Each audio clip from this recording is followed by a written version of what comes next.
డబ్బు అత్యంత అవసరమైనటువంటి ఆశ్రమం ఒక్క గృహస్థాశ్రమం. డబ్బుతో ఇంత అవసరం ఉంది కాబట్టి గృహస్థాశ్రమం ఏమైనా తక్కువ అని అనుకుందామా అంటే, రామాయణంలో రామచంద్రమూర్తి ఒక మాట అంటాడు, బ్రహ్మచర్యము, గృహస్థాశ్రమము, వానప్రస్థము, సన్యాసము, ఈ 4 ఆశ్రమాలలోకి అత్యంత ఉత్కృష్టమైన ఆశ్రమము, అత్యంత శక్తివంతమైన ఆశ్రమం ఏది అంటే గృహస్థాశ్రమమే. నేనంటలేదు ఈ మాట, రామాయణంలో రామచంద్రమూర్తి చెప్పిన తీర్పు. ఎందుచేత అంటే బ్రహ్మచారి గృహస్థు మీద ఆధారపడతాడు. బ్రహ్మచారికి అన్నం కావాలి అంటే గృహస్థు ఇంటి ముందుకెళ్ళి భవతి భిక్షాం దేహి అంటాడు. శంకర భగవత్పాదులంతటి వారు బ్రహ్మచారిగా ఉన్నప్పుడు ఒక పేద బ్రాహ్మణి ఇంటి ముందుకు వెళ్ళి భవతి భిక్షాం దేహి అన్నారు. కాబట్టి భిక్షాన్నం ఎక్కడ దొరుకుతుంది బ్రహ్మచారికి అంటే కేవలం గృహస్థు ఇంట్లో దొరుకుతుంది.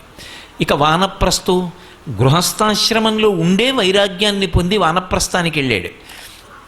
ఇక సన్యాసి తన యొక్క ఆహారం కోసం గృహస్థును ఆశ్రయిస్తాడు.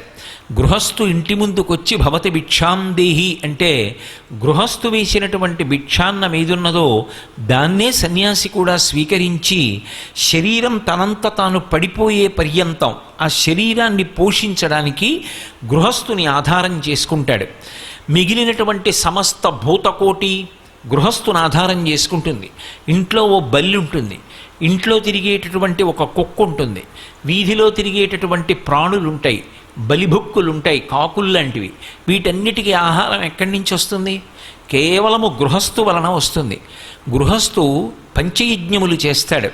పితృదేవతల్ని ఉద్దేశించి తద్దినం మొదలైనటువంటివి పెడతాడు. అలాగే ఇంటికొచ్చినటువంటి అతిథుల్ని పోషిస్తాడు. అలాగే తాను తన పిల్లల్ని కర్తవ్యతా దృష్టితో పెంచి పెద్ద చేసి విద్యాబుద్ధులు చెప్పించి వాళ్ళకొక యోగ్యమైనటువంటి ఆశ్రమాన్ని కల్పిస్తాడు. వాళ్ళు జీవితంలో ఊంచుకునేటటువంటి స్థితిని కల్పిస్తాడు. అలాగే ఆయన తన యొక్క ఆశ్రమపరంగా నిర్వహించవలసిన కర్తవ్యాలు ఎన్నో ఉంటాయి. ఒక యజ్ఞం జరుగుతోంది, ఆ యజ్ఞం జరుగుతోంది అంటే యాజమాన్యంలో తాను ద్రవ్యాన్ని వెచ్చించి యజమానిగా కూర్చోవడానికి భార్యతో కలిసి ఎవరు కూర్చుంటారు అంటే గృహస్థే కూర్చుంటాడు. బ్రహ్మచారికి యాజమాన్యం లేదు, వానప్రస్థు రాడు, సన్యాసికి అసలు దానికి సంబంధించినటువంటి అవసరమే లేదు. ఇక ఎవరికి అవసరం? ఒక్క గృహస్థుకే. గృహస్థు భార్యతో కలిసి యాజమాన్యం స్వీకరించి యజమానిగా కూర్చొని యజ్ఞం చేస్తే ఆ యజ్ఞము చేత ప్రీతి చెందినటువంటి దేవతలు వర్షం కురిపిస్తే ఆ వర్షము వలన మనందరం కూడా బ్రతుకుతున్నాం. మనందరం అంటే సమస్త భూతకోటి, కేవలము 2 కాళ్ళున్న వాళ్ళు కారు. శం ద్విపదే శం చతుష్పదే అంటారు. 2 కాళ్ళున్న ప్రాణులు, 4 కాళ్ళున్నటువంటి ప్రాణులు, చెట్లు, కీటకములు ఇవన్నీ కూడా ఎవరి వలన బ్రతుకుతాయి అంటే ఒక్క గృహస్థు వలన బ్రతుకుతున్నాయి. అందుకే గృహస్థాశ్రమం అత్యంత ప్రధానమైనటువంటి ఆశ్రమం. గృహస్థాశ్రమంలో లేకపోతే 3 రకములైనటువంటి రుణములు తీరవు. అసలు పితృరుణం తీరాలి అంటే గృహస్థాశ్రమమే దానికి ఆలంబనం.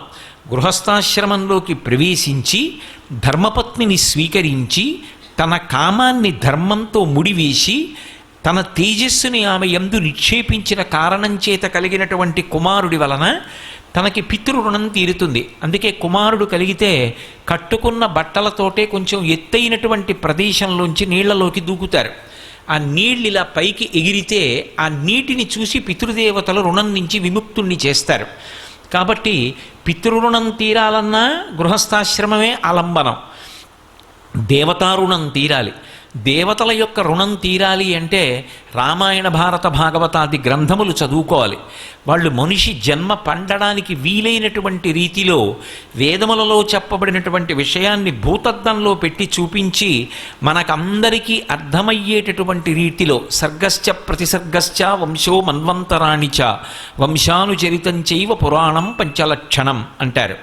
5 లక్షణములతో కూడుకున్నదై మనిషి జీవితం ఎంత ధార్మికంగా ఉండాలో నిర్ధారించడం కోసమని పౌరాణిక వాంగ్మయాన్ని మనకిచ్చారు. అటువంటి ఋషుల యొక్క రుణం తీరాలి అంటే ప్రతిరోజు దేవతార్చన జరగాలి. దేవతార్చన అంటే గృహదేవతలను ఉంటారు, ప్రతి ఇంట్లో దేవతలు ఉంటారు. ఆ దేవతలు పస్తు ఉండకూడదు, వారు ఉపవాసం ఉండకూడదు. ఆ దేవతలకి నైవేద్యం జరగాలి అన్నా, దేవతలకి ఆరాధన జరగాలి అన్నా గృహస్థాశ్రమం అవసరం. ఆ గృహస్థాశ్రమంలో ఉన్నవాడే దేవతల యొక్క ఋణం తీర్చుకోగలడు. యజ్ఞయాగాది క్రతువులు చేసి హవిస్సునిచ్చి వాళ్ళకి భోజనాన్ని కల్పిస్తాడు. అలాగే చిట్ట చివరిది ఆ ఋషి రుణం, దేవతా రుణం, అలాగే మాతృరుణం, పితృరుణం. ఈ 3 రుణములు తీరడానికి యోగ్యమైనటువంటి ఆశ్రమం ఏది అంటే ఒక్క గృహస్థాశ్రమమే. ఇన్నింటికీ ఆలంబనమైనటువంటి గృహస్థాశ్రమంలో ఇన్ని కర్తవ్యాలు నిర్వహించాలి అంటే ధనం అవసరము లేకుండా ఎలా ఉంటుంది? అందుకే గృహస్థు ధనాన్ని కోరుకుంటే దాంట్లో దోషం లేదు. బ్రహ్మచారికి దానం పట్టేటటువంటి అధికారం లేదు. బ్రహ్మచారి దానం పుచ్చుకొని రేపటి కొరకు అని దాచకూడదు. అందుకే పోతన గారు భాగవతం చేస్తూ వామనమూర్తి ఘట్టంలో ఆ బ్రహ్మచారిగా వచ్చినటువంటి విష్ణుమూర్తి చేత చెప్పిస్తారు. గొడుగో జన్నిదమో కమండలయో నాకున్ ముంజియో దండమో వడుగేనెక్కడ కరుల్ వామాక్షుల శంబులెక్కడ నిత్యోచిత కర్మమెక్కడ మదాకాంక్షితం బైన 3 అడుగుల్ మేరయ త్రోవకిచ్చుటది బ్రహ్మాండంబు నాపాలికిన్ననిపిస్తారు. నిత్యోచిత కర్మ సంధ్యావందనం, విద్యాభ్యాసం. అతనికి ఐశ్వర్యంతో సంబంధం లేదు కాబట్టి రేపటి కొరకు అని దానం పట్టి దాచకూడదు బ్రహ్మచారి. వానప్రస్థు దాని జోలికెళ్ళాడు. సన్యాసికి అసలు అవసరం లేదు. ఇక రేపటి కొరకు అని దాచవలసిన వాడెవరు? తన బిడ్డల కోసం, ఇంటికొచ్చే అతిథుల కోసం, తాను దాన ధర్మాలు చెయ్యడం కోసం, తన జీవితానికో ప్రయోజనం కలగడం కోసం డబ్బు సంపాదించాలనేటటువంటి ఆర్తి పొందవలసినటువంటి వాడు ఒక్క గృహస్థే. గృహస్థుకి డబ్బు సంపాదించాలి అని కోరిక ఉన్నదనుకోండి, అది దోషము అని చెప్పకూడదు. తనంత తానుగా ఈశ్వర కటాక్షంగా విశేషంగా ద్రవ్యం లభించిందనుకోండి, అది లక్ష్మీ కటాక్షం కాదు. తాను వెంపర్లాడాడనుకోండి డబ్బు కోసం, అప్పుడు తాను డబ్బు సంపాదించగలడేమో కానీ అత్యంత ముఖ్యమైన వేరొక కోణాన్ని పోగొట్టుకుంటాడు. అందుకే డబ్బు ఒక్కటే జీవితంలో లక్ష్యం కాకూడదు. కానీ గృహస్థుకి మాత్రం ధనం అత్యంత అవసరం. అటువంటి ధనం కలగకపోతే ఆ జీవితం చాలా క్లేశభూయిష్టంగా ఉంటుంది. ధనాన్ని ఆశ్రయించి క్షుత్ అంటే ఆకలి తీరడము అనేటటువంటిది ఉంటుంది. ఆకలి తీరాలనుకోండి అన్న సమృద్ధి ఉండాలి, అన్నం ఉండాలనుకోండి ధనం ఉండాలి. ధనం లేదనుకోండి అసలు క్షుత్పిపాసామలాం జ్యేష్ఠామలక్ష్మీర్నాశయాం యహం అంటారు శ్రీ సూక్తంలో. క్షుత్ అంటే ఆకలి, పిపాస అంటే దాహం. ఈ రెండింద్రియానికి మారుపేరు. అవి రెండు అత్యంత బాధాకరం. తాను బాధపడ్డం వేరు, యజమాని తన కన్నుల ముందు తన బిడ్డలు అన్నం లేక నీళ్లు లేక బాధపడుతున్నారనుకోండి, అది 2 రకాలైన దుఃఖానికి కారణం అవుతుంది. ఒకటి తన శరీరం శోషించిపోతుంటుంది, 2 తాను తినలేదు అన్న బాధ కన్నా తనని నమ్ముకున్న భార్యాబిడ్డలకి అన్నం లేదు అన్న మాట విశేషమైనటువంటి ఖేదాన్ని మానసికంగా కల్పిస్తుంది. ఈ 2 లేకుండా ఉండాలి అంటే లక్ష్మీదేవి యొక్క అనుగ్రహం కలగాలి. ఆవిడ పేరే లక్ష్మి. లక్ష్మి అన్న మాట ఎందుకు వచ్చింది అంటే లక్ష్యతే ఇది లక్ష్మి అని. అందరూ ఎవరి చూపు తమ మీద పడాలని కోరుకుంటారో, అలా ఎవరి చూపు పడాలని లోకం కోరుకుంటోందో ఆ తల్లికి లక్ష్మి అని పేరు. అందుకే లక్ష్మీ కటాక్షం అంటారు. కటాక్షం అంటే ఇదో ఇలా కళ్ళు తెరిచి ఇలా ఎదురుగుండా చూడక్కర్లేదు ఆవిడ, ఇలా చూసినా చాలట. ఇలా క్రీగంట చూసిందనుకోండి కటాక్షం అంటారు. కటాక్షం అంటే కడగంటి చూపు, కంటి చివరి నుంచి చూసినటువంటి చూపు, పొట్టి చూపు అంటారు. ఇలా చూశాననుకోండి ఏదో నా కంటికి కనపడినంత దూరం చూస్తాను, దాన్ని పొడుగు చూపు అంటారు. పొడుగు చూపు గొప్పదా, పొట్టి చూపు గొప్పదా అంటే అనుగ్రహాన్ని వర్షించేటప్పుడు పొడుగు చూపు గొప్పది కాదు, పొట్టి చూపు గొప్పది.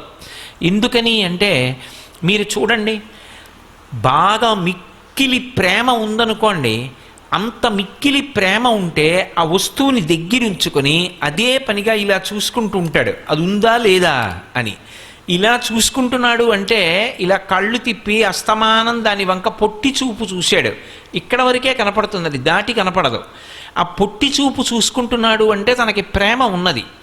అది కటాక్షం. కడగంటితో చూస్తే కంటి చివరి భాగం నుంచి చూసినటువంటి చూపుని కటాక్షం అంటారు.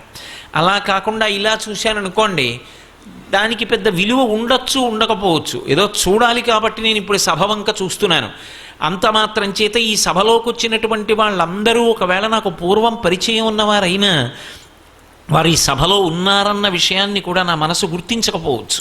ఎందుచేత అంటే సభలోకి ఎవరొచ్చారు అన్న విషయం ఒక్కదాని మీదే నా మనసు దృష్టి పెట్టిందనుకోండి, అసలు నేను చెప్పవలసిన విషయం లోపల నుంచి పైకి ఎలా వస్తుంది? అందుకని దృష్టి వేరొక విషయం మీద ఉంటే ఎదురుగుండా ఉన్నటువంటి సభలో ఉన్న వారి మీద దృష్టి నిలబడిందని చెప్పడం కష్టం. కానీ ఏది ముఖ్యమైందో దాన్ని మాత్రం ఇలా చూసుకోవడానికి అభ్యంతరం ఉండదు. అందుకే కటాక్షం. కటాక్షం అంటే పొట్టి చూపు. అమ్మా నీ కటాక్షము కావాలి అని అడుగుతారు. ఆ తల్లి అనుగ్రహం దేని చేత వర్షింపబడుతుంది అంటే ఆమె యొక్క కటాక్షము చేత. అంటే ఆమె కడగంటి చూపు చాలు ఎంతటి ఐశ్వర్యాన్నైనా ఇచ్చేస్తుంది, ఎంతటి శక్తినైనా కటాక్షించేస్తుంది. అంత గొప్ప చూపు కలిగినటువంటి తల్లి కనుక, చూపుల చేత పోషించగలిగినటువంటి తత్వం ఉన్నది కనుక, తన చూపుల చేత లోకమంతటినీ కూడా అనుగ్రహించగలిగినటువంటిది కనుక ఆ తల్లికి లక్ష్మి అని పేరు వచ్చింది. అటువంటి లక్ష్మి దృష్టి ఇప్పుడు కాదుట. అసలు ఎక్కడ ప్రారంభం అవుతుంది అంటే ఈ శరీరంలోకి జీవుణ్ణి ప్రవేశపెట్టేటప్పుడే బ్రహ్మగారు మొట్టమొదట తల్లి వంక చూస్తాడు. ఎందుకని అంటే చతుర్ముఖ బ్రహ్మగారు సృష్టికర్త. సృష్టికర్త అయినటువంటి బ్రహ్మగారికి మాతృస్వరూపంగా నిలబడేటటువంటిది లక్ష్మీదేవి. ఎందుకని? ఆయన శ్రీమన్నారాయణుని యొక్క నాభికమలంలోంచి పుట్టాడు. అయినప్పుడు నారాయణుడి తండ్రి అయితే నారాయణుని యొక్క ఇల్లాలు శ్రీ మహాలక్ష్మి ఆయనకు తల్లి. ఆయన ఒక జీవుణ్ణి శరీరంలోకి పంపిస్తున్నాడు అనుకోండి, నేను మీతో ఇంతకుముందే మనవి చేశా, ఇతర ప్రాణులకు ఈ బాధ ఉండదు. అసలు మనుష్యులలోనే గృహస్థాశ్రమంలో ఉన్నవాడికి తప్ప ఇతర ఆశ్రమంలో ఉన్న వాళ్ళకి ధనంతో అంత పెద్ద సంబంధం లేదు అంటే ఇక మిగిలిన ప్రాణులకు ధనంతో పెద్ద సంబంధం ఏముంటుంది? ఉండదు. వాటికి ఉండేటటువంటి కష్టసుఖాలు చాలా చాలా చాలా తక్కువ. మీరు ఆలోచించండి, ఒక కుక్క ఉందనుకోండి, కుక్కకి చాలా సమస్యలు లేవు. ఎందుకంటే దానికి ఓ ఇల్లు కట్టుకోవాలన్న బెంగ లేదు, గృహప్రవేశం చేయాలన్న బెంగ లేదు, పెళ్లి చేసుకోవాలన్న బెంగ లేదు, ధర్మపత్నిని పోషించాలన్న బెంగ లేదు, దాని పిల్లల్ని ఏదో వృద్ధిలోకి తీసుకొచ్చి 3 తరాలకి సరిపడా ఎక్కడో తీసుకెళ్ళి డబ్బు దాచాలనే చింత అస్సలు లేదు, ఇక బట్టలు కుట్టించుకోవాలనేటటువంటి బాధ అసలు లేదు, రాత్రి అయితే ఏ దోమో కరుస్తుందేమో నేను ప్రశాంతంగా పడుకోవడానికి ఒక వ్యవస్థ ఉండాలి అనేటటువంటి తాపత్రయం అసలు లేదు. ఇవేమీ లేనప్పుడు, దీని గురించినటువంటి ఆర్తి లేనప్పుడు దానికి జీవితంలో చాలా శ్రమ తగ్గిపోయిందా లేదా? ఇక దానికి లక్ష్మీ కటాక్షం యొక్క అవసరం అంత గొప్పగా ఏం అవసరం అవుతుంది? అక్కర్లేదు. దానం చెయ్యాలా, ధర్మం చెయ్యాలా, పక్క భూతములను పోషించాలా? ఓ ఎంగిలి విస్తరాకి అలా పడిపోతే బక్క కుక్కని తోసేసి బాగా బలమున్న కుక్క తినేస్తుంది, అంతే. దాన్ని పశుధర్మో నమే ప్రీతిం అంటారు వ్యాసుల వారి దేవీ భాగవతంలో. దాన్ని పశుధర్మం. కానీ మనుష్యుడు అలా కాదు, ఒకరికి పెట్టి తాను తినాలి. అతిథి దేవోభవ. గృహస్థాశ్రమంలోకి వెడుతున్నప్పుడే స్నాతకంలో చెప్తాడు గురువుగారు, నువ్వు గృహస్థాశ్రమంలోకి వెడుతున్నావు, మాతృదేవోభవ, పితృదేవోభవ, ఆచార్య దేవోభవ, అతిథి దేవోభవ అంటాడు. అతిథి ఈశ్వర స్వరూపం కాబట్టి అతిథికి పెట్టి తినాలి. అంటే గృహస్థుకి డబ్బు కావాలా వద్దా? మిగిలిన ప్రాణుల కన్నా కూడా మనుష్య ప్రాణికే లక్ష్మీ కటాక్షంతో సంబంధం ఎక్కువ అయినప్పుడు లక్ష్మీ కటాక్షం కోసం వెంపర్లాట మనకుండడం ఒకెత్తు, కానీ అసలు లక్ష్మీదేవి యొక్క అనుగ్రహ ప్రసరణం ఎక్కడ ప్రారంభమవుతుంది అంటే జీవుడు శరీరంలోకి ప్రవేశిస్తున్నప్పుడే ప్రారంభమవుతుంది. అందుకే అది ఎవరు కానివ్వండి, లలాట లిఖితారేఖాం పరిమాష్ట్రం నశక్యతే, లలాటమునందు వ్రాయబడినది తీయడం సాధ్యం కాదు అంటూ ఉంటారు కదూ. అంటే సాధనాబలం చేత దాటుతాడు. బ్రహ్మగారు ఒక పుర్రెలోకి జీవుణ్ణి ప్రవేశపెట్టే ముందు పుర్రె చేత్తో పట్టుకుని ఏమేమి ఇవ్వాలి అన్నది రాసి అతనికి ఇవ్వవలసినటువంటి ఐశ్వర్యం అన్న దగ్గర రాసి అమ్మ వంక ఇలా చూస్తాట, లక్ష్మీదేవి వంక. అలా కూర్చుంటుంది ఆ తల్లి. అలా కూర్చుంటే బ్రహ్మగారి చేతిలో పుర్రె పట్టుకుని అమ్మ వంక తిరుగుతాడు. అమ్మా, ఈ పుర్రెకి ఎంత ఇమ్మంటావు అని అడుగుతాడు. గత జన్మలో ఈ పుర్రెకి పేరు ఏమిటి, ఎవరు అని అడుగుతుంది. ఆవిడికి తెలియక కాదు, ఆవిడ సర్వజ్ఞురాలు. అమ్మా, ఈ పుర్రెకి గత జన్మలో పేరు ఇది, వీడు చాలా పుణ్యం చేశాడమ్మా, ఎందరికో పెట్టాడు, ఆర్తి కలిగిన వాళ్ళందరికీ పెట్టి తాను అనుభవించిన వాడమ్మా అంటట. అంటే ఆవిడ అని ఇలా కనుబొమ ఎత్తుతుందిట, అంతే, ఆవిడేం మాట్లాడదు అంటుంది. ఆ కనుబొమ అలా ఎత్తిందనుకోండి, యద్రూభంగా ప్రమాణం స్థిరచర రచనా తరతం ఏ మురారే వేదాంతా తత్వచింతాంబురభిదురసి యత్పాదచిహ్నైత్తరంతి భోగోపోద్ఘాతకీలీచులిఖిత భగవత్వైశ్యరూప్యానుభావ సనశ్రీ స్పృణీతాం అమృతలహరిధీలంఘనీయై అపాంగై అంటారు పరాశర భట్టర్లు శ్రీగుణరత్న కోశంలో. అమ్మవారు అపాంగై అంటే కటాక్షం, కడగంటి చూపు. ఆ మాట బ్రహ్మగారు చెప్పేటప్పటికీ ఆ చేతిలో పట్టుకున్న పుర్రెకి గత జన్మలో ఉన్న పేరు చెప్పేటప్పటికీ ఓ అనుకుని మనసులో అంటుందిట, యద్భ్రూభంగా ప్రమాణం. ఆవిడ కనుబొమ పైకెత్తిందా గొప్ప ఐశ్వర్యవంతుడవుతాడు అని వ్రాసేస్తాడు బ్రహ్మగారు. ఇంటి ముందు ఏనుగులు నిలబడి తొండములనెత్తి ఘీంకరిస్తూ ఉంటాయి, అంతటి గొప్ప ఐశ్వర్యవంతుడవుతాడు. ఆ పేరు విందావిడ. వీడా గత జన్మలలో ఒక్కరికి ఉపకారం చేసినవాడు కాదు, ఒక్క మంచి పని చేసినవాడు కాడు, ఆర్తితో ఉన్న ఒక్కళ్ళకి ఆర్తి తీర్చినవాడు కాడు, ఉన్నదంతా దాచుకుంటే తనదవుతుందని భ్రాంతిలో ఉన్నవాడు. ఆఖరికి శరీరం విడిచిపెట్టినప్పుడు తనతో వచ్చేదేది కనుక కింవానేన ధనేన వాజికరిభిప్రాప్తేన రాజ్యేన కింవా పుత్ర కళత్ర మిత్ర పశుభిర్దేహేన గేహేన కిం జ్ఞాతైతక్షణభంగురం సపతిరోత్యద్యం మనోదూరతః స్వాత్మార్థం గురువాక్యతో భజ భజ శ్రీపార్వతీ వల్లభం అంటారు శంకర భగవత్పాదులు. చిట్ట చివరికి తన ఇల్లు, తన బిడ్డలు, తన భార్య, వీళ్ల సంగతి విడిచిపెట్టండి, శరీరమే రాదు. కల్లరి బొమ్మయవు కాయమ్మునొల్లా అద్దె కొంపలబోలు ఆ లోకముల్లా తను పెంచు దొంగలవు తనయులనొల్లా ఎందుకీ భోగమ్ములెందుకీ మురుపు ముందుచా ఉండంగమురియంగనగునే అంటారు మానస పూజలో. నిర్దాక్షిణ్యంగా తన శరీరమే అగ్నిహోత్రంలో సంస్కరింపబడి కాలిపోతుంటే జీవుడు లేచి చూసుకుని బాధపడతాడు. అప్పుడు ఏమైంది? తనూభవుడు అంటే శరీరము నుండి ఉద్భవించిన వాళ్ళు ఎవరున్నారో వాళ్ళు పంచుకుంటారు దాన్ని. తనతో పట్టుకెళ్ళినది ఏముంది? తాను చేసినటువంటి పాపపుణ్యములు ఏవున్నాయో ఆ ఒక్కటే జోలె తగిల్చుకుని వెళ్ళిపోతాడు. తనతో వచ్చింది అన్న మాటకు అర్థం ఏమిటంటే తనకి ఇక్కడ లక్ష్మీదేవి ఏది ఇచ్చిందో దాన్ని ఇతరులకు కూడా పంచి దానం చేసి అనుభవించిన వాడెవడో వాడు పుణ్యంగా మార్చుకున్నాడు. ఆ ధార్మికంగా బ్రతికినవాడు, 10 మందిని ఆదరించిన వాడెవరున్నాడో వాడి పేరు గత జన్మలో ఇది, వాడు అలా బ్రతికినవాడు. ఆ పేరు వినపడగానే ఆ తల్లి సంతోషిస్తుందట.